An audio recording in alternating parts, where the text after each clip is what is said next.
আসসালামু আলাইকুম আমার দিনের বোনেরা, আমার দিনের ভাইয়েরা, ভালো আছেন তো?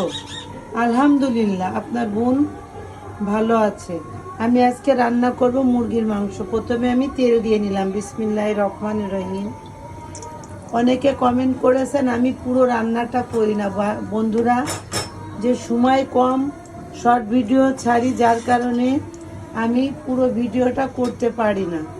তাই আমি যেভাবে করি এইভাবেই আপনারা করে খাবেন। প্রথমে আমি ধইনে এই তেজপাতা দিছি, বিসমিল্লাহির রহমানির রহিম। তারপরে 2টা এলাচ, দারচিনি, এই যে এলাচ, আর একটু গরম মশলা, এই যে লবঙ্গ আর জিরে, এই যে আমি দিয়ে নিলাম। তারপরে আমি দিব পেঁয়াজ, বিসমিল্লাহির রহমানির রহিম।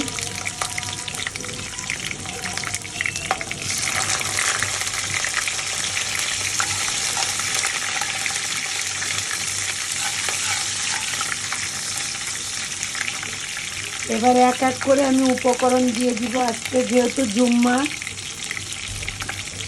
পুরোটা দেখানোর চেষ্টা করব। এবার দেব লবণ,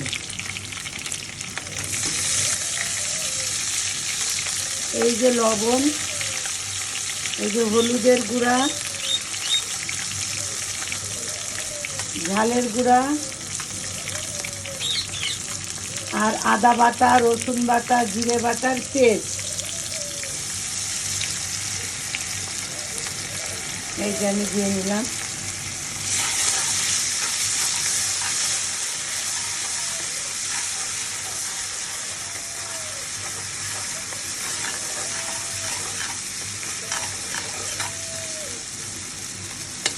এই যে তেলে মশলাটা ভাজা হয়ে গেল, এবার আমি মাংসটা দিয়ে দেব।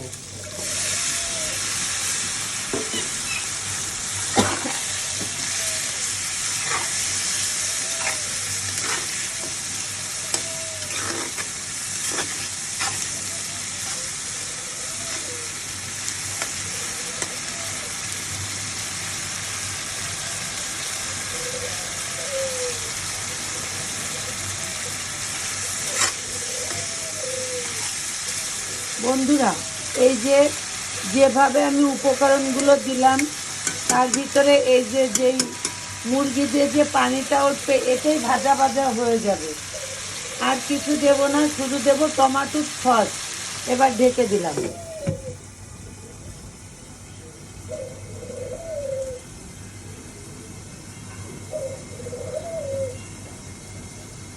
আল্লাহ, ও গো আল্লাহ, মাফ করে দাও, ক্ষমা করে দাও।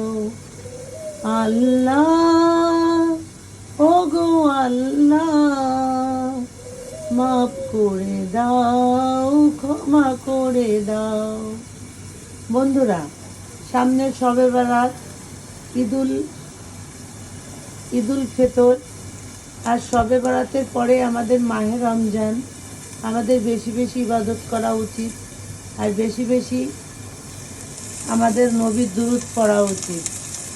বন্ধুরা, একটা কথাই শুধুই বলে যাব, যে কবরবাসী যখন আমরা হয়ে যাব, কবর বলবে আমি কোনো রাজা বাদশাহ চিনি না, আমি ধনী গরিব চিনি না, আমি কোনো বড়লোক চিনি না, আমি প্রধানমন্ত্রী চিনি না, আমি চিনি আমল আর ইমান। আমাদের সবার যেন আমল আর ইমান ঠিক থাকে, তাহলে ইনশাল্লাহ কবরবাসী হয়ে গেলে কবরের সব জবাব দিতে পারবো ইনশাল্লাহ। এখন থেকে নিজেদের আমল নিজেরাই করেন, যেহেতু আল্লাহর কাছে আমাদের জবাব দিয়ে তা করতে হবে। আমরা কেউ দোজখে যাব না, আমরা জান্নাতে যাওয়ার আশা করব। এ কথায় যদি আমার ভুল হয়ে থাকে ক্ষমা করবেন। লাইক, কমেন্ট, শেয়ার অবশ্যই করবেন। এবার দেখুন বন্ধু, আপনি বলেছেন যে আমি পুরো রান্নাটা কমপ্লিট করে দেখাই। এই যে মাংসটা, এই দেখুন মাংসটা ভাজা ভাজা হয়ে গেছে। এর ভিতরে যদি এখন আমি টমেটোর সসটা দিই আর গরম মশলার গুঁড়োটা দিয়ে নামাবো, আমার মাংস হয়ে যাবে। সব সময় এইভাবে মাংস রান্না করবেন, সহজ উপায়। যারা ব্যাচেলার আছেন তারা এইভাবে সহজ উপায়ে রান্না করতে পারবেন। বলবেন যে মশলা বাটবো কী করে, কুচাই দেবেন, থেতলে দেবেন।